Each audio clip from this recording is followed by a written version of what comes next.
Grimm's Fairy Tales. Clever Elsie. There was once a man who had a daughter who was called Clever Elsie. And when she had grown up, her father said, "We will get her married." "Yes," said the mother, "if only someone would come who would have her."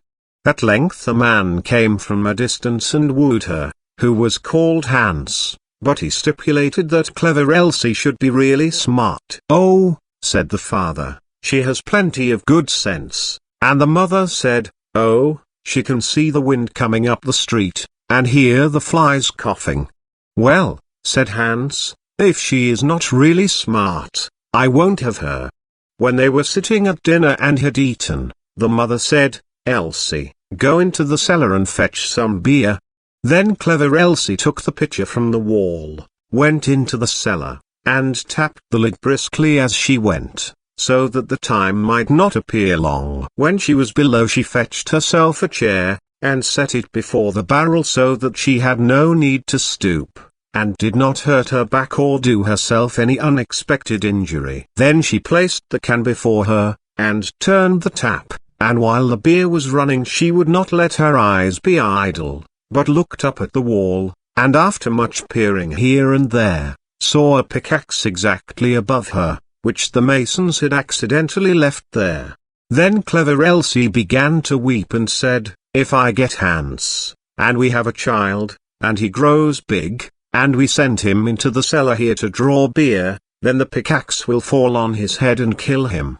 Then she sat and wept and screamed with all the strength of her body, over the misfortune which lay before her. Those upstairs waited for the drink, but Clever Elsie still did not come. Then the woman said to the servant, "Just go down into the cellar and see where Elsie is."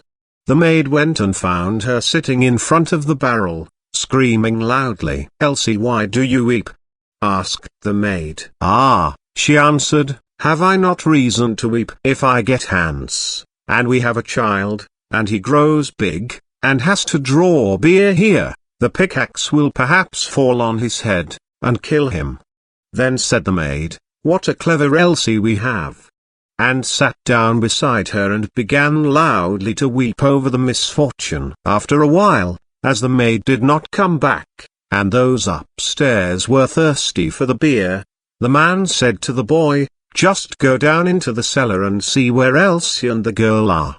The boy went down, and there sat Clever Elsie and the girl both weeping together. Then he asked, "Why are you weeping?"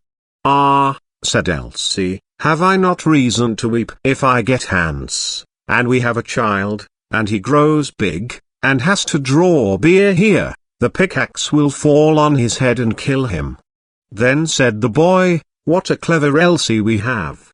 and sat down by her, and likewise began to howl loudly. Upstairs they waited for the boy, but as he still did not return, the man said to the woman, "Just go down into the cellar and see where Elsie is." The woman went down, and found all three in the midst of their lamentations, and inquired what was the cause. Then Elsie told her also that her future child was to be killed by the pickaxe, when it grew big and had to draw beer, and the pickaxe fell down. Then said the mother likewise, "What a clever Elsie we have!" and sat down and wept with them. The man upstairs waited a short time, but as his wife did not come back and his thirst grew ever greater, he said, "I must go into the cellar myself and see where Elsie is." But when he got into the cellar, and they were all sitting together crying, and he heard the reason, and that Elsie's child was the cause, and the Elsie might perhaps bring one into the world some day, and that he might be killed by the pickaxe, if he should happen to be sitting beneath it, drawing beer just at the very time when it fell down, he cried, "Oh, what a clever Elsie!" and sat down, and likewise wept with them. The bridegroom stayed upstairs alone for a long time. Then as no one would come back, he thought, "They must be waiting for me below, I too must go there and see what they are about." When he got down, the five of them were sitting screaming and lamenting quite piteously, each outdoing the other. "What misfortune has happened then?" asked he. "Ah, dear Hans," said Elsie, If we marry each other and have a child, and he is big, and we perhaps send him here to draw something to drink, then the pickaxe which has been left up there might dash his brains out if it were to fall down. So have we not reason to weep?" "Come," said Hans, "more understanding than that is not needed for my household. As you are such a clever Elsie, I will have you," and seized her hand, took her upstairs with him, and married her. After Hans had had her some time, he said, "Wife, I am going out to work and earn some money for us. Go into the field and cut the corn that we may have some bread." "Yes, dear Hans, I will do that." After Hans had gone away, she cooked herself some good broth and took it into the field with her. When she came to the field she said to herself, "What shall I do? Shall I cut first, or shall I eat first? Oh, I will eat first." Then she drank her cup of broth, and when she was fully satisfied, she once more said, "What shall I do? Shall I cut first, or shall I sleep first? I will sleep first."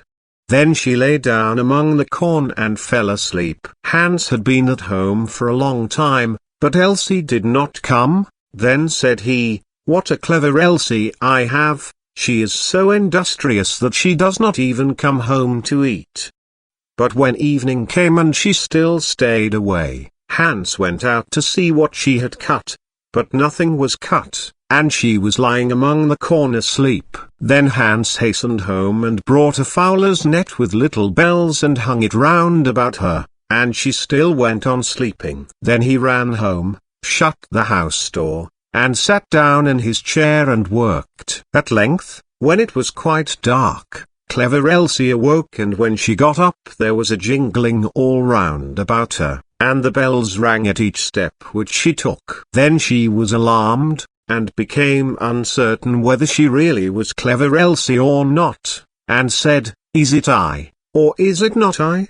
But she knew not what answer to make to this, and stood for a time in doubt. At length she thought, "I will go home and ask if it be I, or if it be not I, they will be sure to know." She ran to the door of her own house, but it was shut. Then she knocked at the window and cried, "Hans, is Elsie within?" "Yes," answered Hans, "she is within."